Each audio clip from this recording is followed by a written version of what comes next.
Hello friends, आज की कहानी का शीर्षक है माँ बेटे का रिश्ता। माँ बेटे से कहती है कि अब उसे चश्मे से भी कुछ दिखाई नहीं देता है। कितनी बार उसे साफ किया, फिर भी बेटा कुछ दिखाई नहीं देता है। तुम मुझे नया चश्मा ला कर दे दो, इसका कांच भी शायद अब काम नहीं कर रहा है। तभी अंदर से आवाज आती है कि अगर दिखाई नहीं देता है तो जरूरत भी नहीं है कुछ देखने की। कोई लिखाई पढ़ाई का काम से तो करना नहीं है। यह आवाज है रमेश की पत्नी की। इस परिवार में रमेश की पत्नी उसकी बूढ़ी माँ रहती है।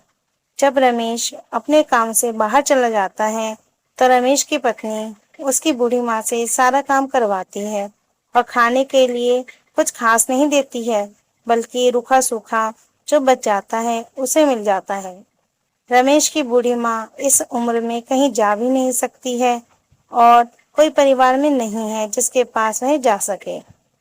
इस परिवार में रमेश की पत्नी की चलती है। रमेश की पत्नी की आदत कुछ ठीक नहीं है।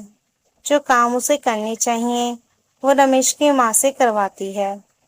रमेश की माँ को आंखों से कुछ कम दिखाई देता है, इसलिए वह चश्मे का प्रयोग करती है।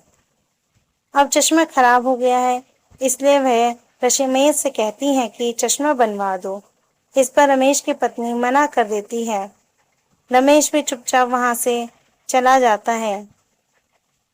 वो कुछ नहीं कहता। ऐसा नहीं है कि रमेश कुछ कहना नहीं चाहता, बल्कि वो जानता है कि अगर वो कुछ करता भी है तो घर में फिर से लड़ाई होगी और रमेश के ऊपर काम को लेकर ही बहुत परेशानी है, इसलिए वह सुनता है पर कुछ नहीं कर पाता है।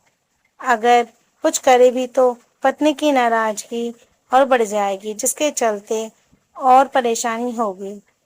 रमेश अपनी माँ को दुखी भी नहीं देखना चाहता है, पर इस समस्या का हल उसे मिल नहीं पा रहा था। रमेश की माँ घर का सारा काम करती है, चाहे उस पर कुछ भी जुल्म हो रहा हो। वह रमेश से कुछ नहीं कहती है। वो जानती है कि अगर वो कुछ कहेगी तो घर में फिर लड़ाई झगड़े होंगे और वह अपने बेटे को दुखी नहीं देखना चाहती है। एक दिन रमेश के बेटे का जन्मदिन था। कुछ मेहमान भी आए हुए थे। खाना माँ ने ही बनाया था। रमेश की माँ बहुत अच्छा खाना बनाती है। सभी मेहमान खाना खाकर अपने घर की ओर चले गए थे। रमेश की पत्नी आराम कर रही थी, क्योंकि आज मेहमान आने की वजह से वो बहुत थक चुकी थी। जब रमेश ने पूछा कि माँ कहाँ है, तो उसकी पत्नी ने कहा कि यहीं होंगी। जब रमेश अपनी माँ को देखने गया तो रमेश अपनी आंखों के आंसू रोक नहीं पा रहा था और चुपचाप देख रहा था। रमेश अपनी माँ के लिए चश्मा लेकर आया था। वही चश्मा वो अपनी माँ को देना चाहता था। रमेश की माँ मेहमान के बच्चे खाने में से अपना खाना खा रही थी।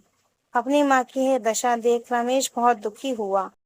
वह अपनी आंखों के आंसू भी रोक नहीं पा रहा था। जब उसने अपनी माँ को आवाज लगाई तो माँ की आंखों में आंसू थे।